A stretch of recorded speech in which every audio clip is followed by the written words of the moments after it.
À présent, c'est le tour de Ensemble avec l'honorable Moussao.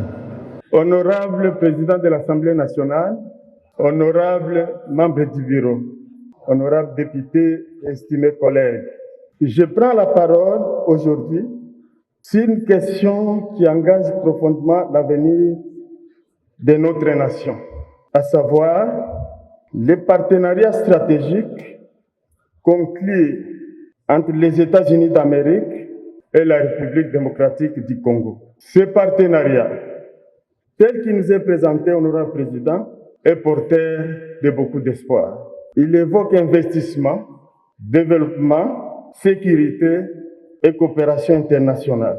Sur les principes, honorable président, nous ne pouvons qu'y souscrire car notre pays a besoin de partenaires, de capitaux, de technologies et d'ouverture.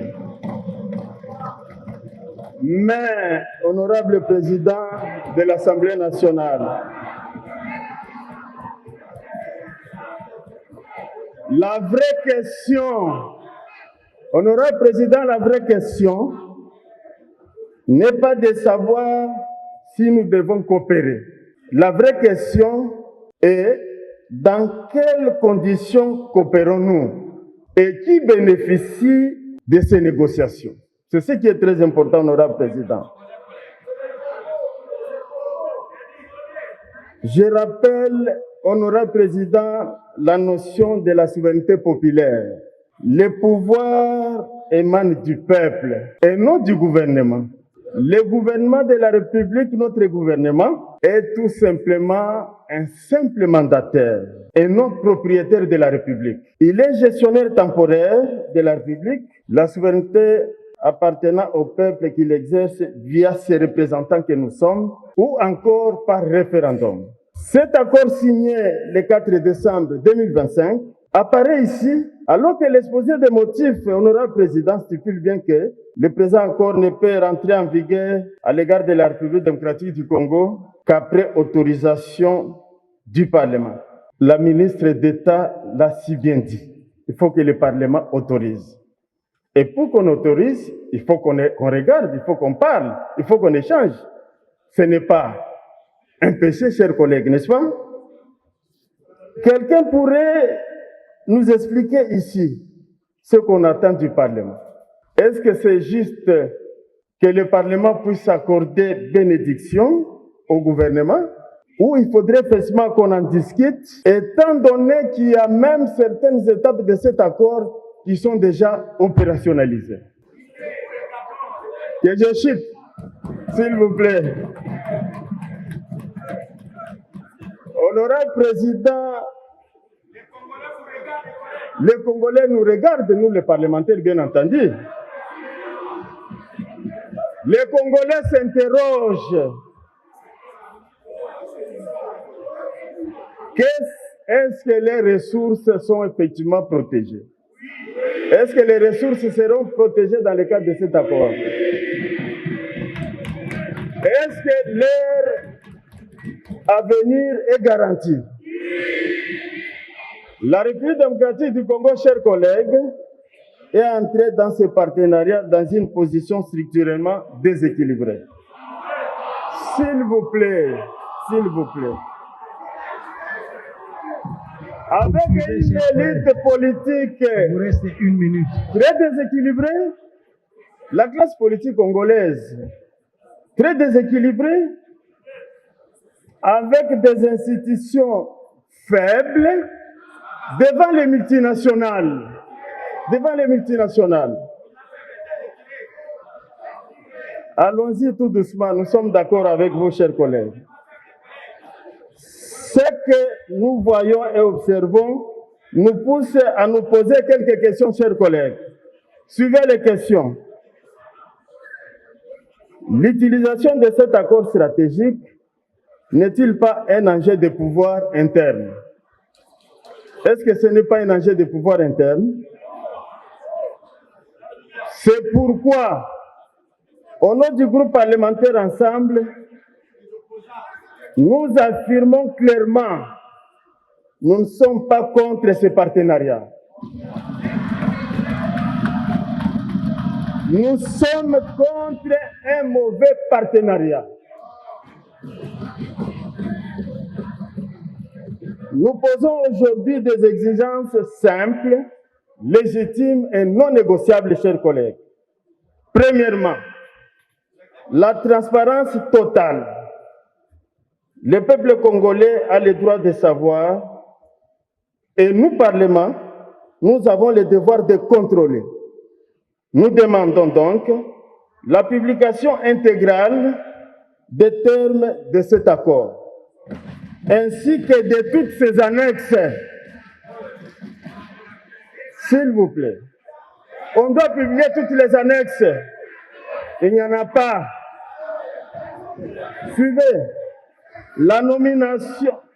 Honorable député, laissez-le terminer. Chers collègues, Chers atterrissez. collègues, s'il vous plaît. Vous avez épuisé votre temps. Je vous accorde encore 30 secondes pour terminer. Chers collègues, suivez-moi, s'il vous plaît. Il faut qu'on publie toutes les annexes.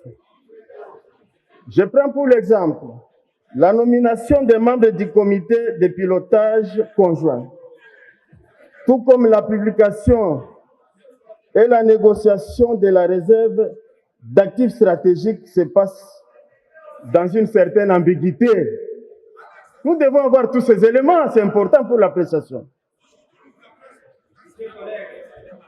Atterrissez, chers collègues. Oui, j'atterris, honorable président. Et la continuité de la captation des bénéfices par les mêmes. Deuxièmement, la transformation de nos ressources doit se faire localement.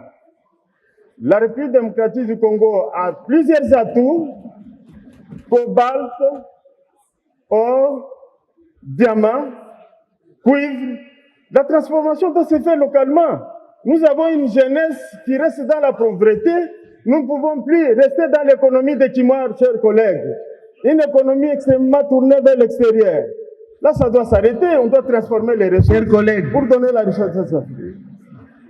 vous avez épuisé votre temps. Donc, Donnez-moi quelques secondes de temps. une petite seconde, s'il vous plaît. Allez-y. Troisièmement, honorable président, on a besoin de retombées telles que cela a été décrit par madame la ministre d'État. On a effectivement besoin qu'à la suite de ces accords, qui est l'électricité, qui est les infrastructures, qui est l'emploi, voilà les indicateurs objectivement observables, chers collègues. Quatrièmement, le respect de notre souveraineté, ça a été dit, mais que cela ne reste pas en théorie. Non, s'il vous plaît. Enfin, permettez-moi, chers collègues, de dire ceci.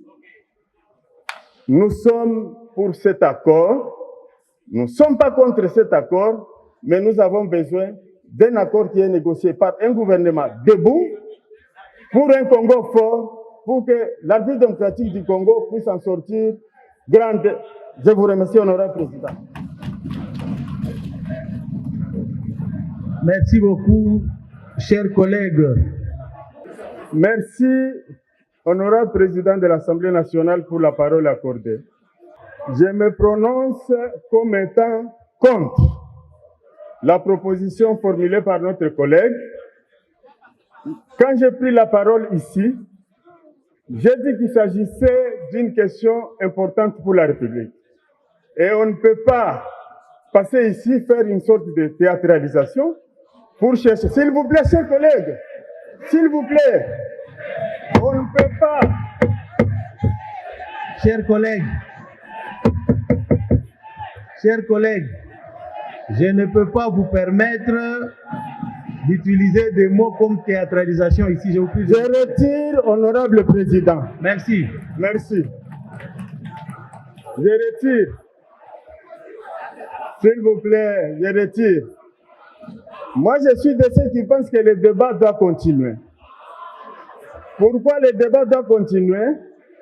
Parce que quand l'opposition est passée ici, elle a exprimé le contenu positif de cet accord, mais en exigeant que la transparence règne, que les ressources soient transformées localement et que toutes les précisions en termes des annexes soient apportées. Mais que notre collègue passe ici pour demander que le débat soit arrêté de manière brutale comme ça, nous ne sommes pas d'accord, honorable président. Merci.